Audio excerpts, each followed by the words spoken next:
সকাল থেকে সারাদিন বর্ষা। আর ভাবির বাসায় যাওয়ার আগে ভাবির জন্য আমি একটা ছোট্ট গিফট নিতে গিয়েছিলাম।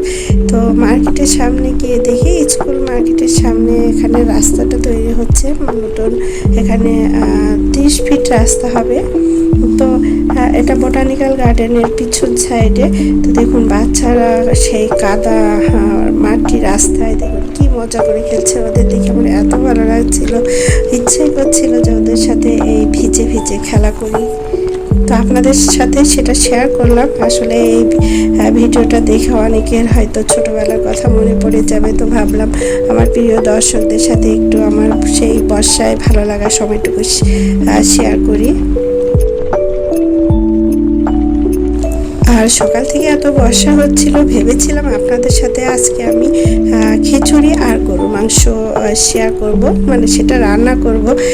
কিন্তু পরেক্ষণে আমার বোন ফোন দিল।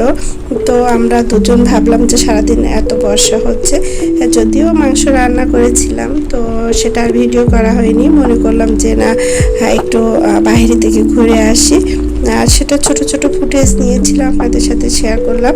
তো রেসিপিটা শেয়ার করা হয়নি। চলুন আপনাদেরকে নিয়ে যাব টিউএইচএস আমার ভাবির বাসায়। সাথে পথের জার্নিটা আপনাদের সাথে শেয়ার করব। আমরা মিরপুর পল্লবী দিয়ে মেট্রো রেলের নিচ দিয়ে যাব টিউএইচএস। চলুন রোড ভিউটা দেখি। খুব সুন্দর ভিউ ছিল, কেননা ওয়েদারটা ভীষণ ভালো ছিল। আর এখানে দেখুন আমার বারান্দা থেকে প্রচুর বর্ষা হচ্ছে, ঝমঝম করে বর্ষা হচ্ছে।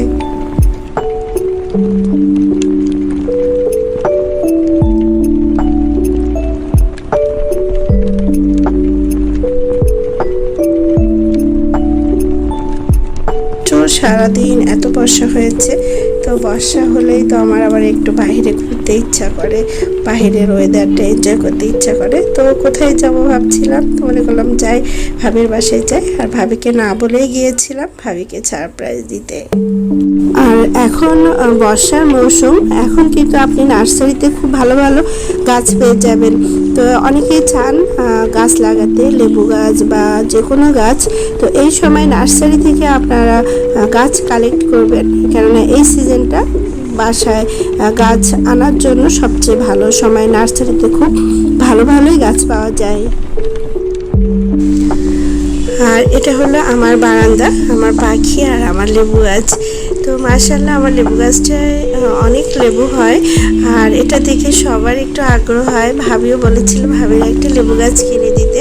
তো যা হোক আমি সেরকম পাচ্ছিলাম না বা সুযোগ হয়নি। তো ভাবি একটা কিনে বারান্দায় লাগিয়েছে। চলুন সেটা একটু আপনাদের সাথে শেয়ার করব। তো ভাবির বাসায় যে লেবু গাছটা হয়েছে মাশাআল্লাহ লেবু হয়েছে। তো আমরা যাওয়ার পরে ভাবি আবার লেবু দিয়ে শরবত করে আমাদেরকে খাওয়ালো। তো চলুন লেবু শরবতটা আপনাদের শেয়ার করি সাথে। আর সেই সাথে আরেকটা কথা বলি, আপনারাও কিন্তু একটা লেবু গাছ লাগাতে পারেন, কেননা লেবুর পাতা দিয়ে ডাল, চাল কুমড়া ভাজি, লেবুর পাতা দিয়ে চা, তারপরে শরবত খেতে কিন্তু ভীষণ মজা লাগে। বাসায় যদি একটা লেবু গাছ লাগানো থাকে আমের সিজনে, তারপরে বড়ির সিজনে, কিন্তু আমরা যখন মাখিয়ে ভর্তা করে খাই তখন কিন্তু একটু লেবুর পাতা দিলে অনেক টেস্টি হয়। তো আমি সবাইকে এটা বলবো যে বারান্দায় একটা লেবু গাছ অবশ্যই লাগাবেন। আর সেই লেবু গাছ থেকে পাতা দিয়ে বিভিন্ন রকম কিছু বানিয়ে খেতে কিন্তু অনেক মজা। আর সাথে যখন লেবু যদি আল্লাহ দিলে হয়, সেই লেবুটা ছিঁড়ে সেটা দিয়ে কিছু খেতে বা সেই লেবুটা দিয়ে ভাত খেতে, ডাল খেতে, তার যে একটা স্বাদ আলাদা, সেটা তো বলার অপেক্ষায় রাখে না। তো সবাই একটা লেবু গাছ লাগিয়ে নেবেন। চলুন ভাবির বাসায় কী কী করেছিলাম সেটা একটু দেখে নেই।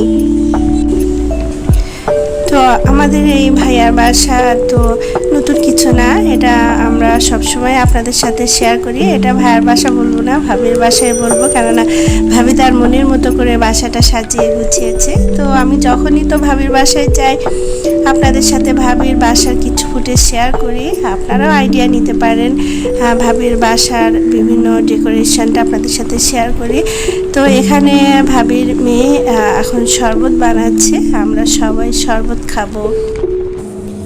আর এখানে শরবতটা বানানো হচ্ছে কিন্তু সেই গাছের লেবু দিয়ে। আপনারাও চাইলে একটা লেবু গাছ এখনই বারান্দায় লাগিয়ে নিন। আর এই শরবতটা বানাবেন 1 গ্লাস পানি, এক ফালি লেবু রস আর একটু পিঙ্ক সল্ট দিবেন, চাইলে একটু চিনি বা মধু দিয়ে শরবতটা করে খেয়ে দেখতে পারেন। সাথে এখানে যদি গ্লাসের মধ্যে একটু লেবুর পাতা কুচিয়ে দেন তাহলে কিন্তু অসাধারণ একটা শরবত হবে। আর এই শরবতটা রোদের থেকে এসে বা যে কোনো সময় শরবতটা খেতে পারেন। আর এই শরবতটা কিন্তু মুখে রুচিও নিয়ে আসবে, তো বাচ্চাদেরকেও দিতে পারেন।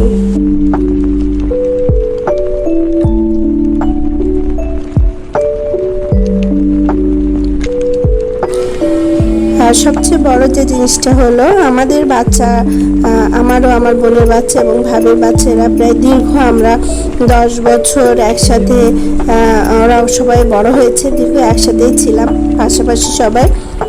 তো এখন তো সবাই যার যার ফ্ল্যাটে চলে গিয়েছে, তারপরে বাচ্চারাও ভীষণ মিস করে। তো আমরা মাঝে মাঝে প্রায় উইকে আমরা অন্তত 2-3 দিন একসাথে সময় কাটাই, এটা খুবই ভালো লাগে। আমিও বলবো আপনারা যারা আত্মীয় স্বজন ভাই বোন বাচ্চাদেরকেও সুযোগ করে দিতে হবে, তারা যেন ভাই বোনের সাথে একসাথে একটা সময় স্পেন্ড করতে পারে। Dear viewers, if you enjoy this video, subscribe and you are invited my next video. Please like and share. তো যদিও ভাবি জানতো না আমরা যাব, ভাবি রান্না করাই ছিল মাংস। তো আমরা আবার সন্ধ্যার পরে মাংস দিয়ে রুটি খেলাম, রসমালাই খেলাম, নাস্তা করলাম আর কি, চা নাস্তা করলাম, তারপরে তো বাসায় ফেরার পালা। তো ডিয়ার ভিউয়ার্স, এতক্ষণ আমার ভিডিওটা দেখার জন্য আন্তরিক ধন্যবাদ জানাচ্ছি। সবাই ভালো থাকবেন, পরবর্তী ভিডিও দেখার আমন্ত্রণ রইল। আমার জন্য দোয়া করবেন, আপনাদের জন্য দোয়া রইল।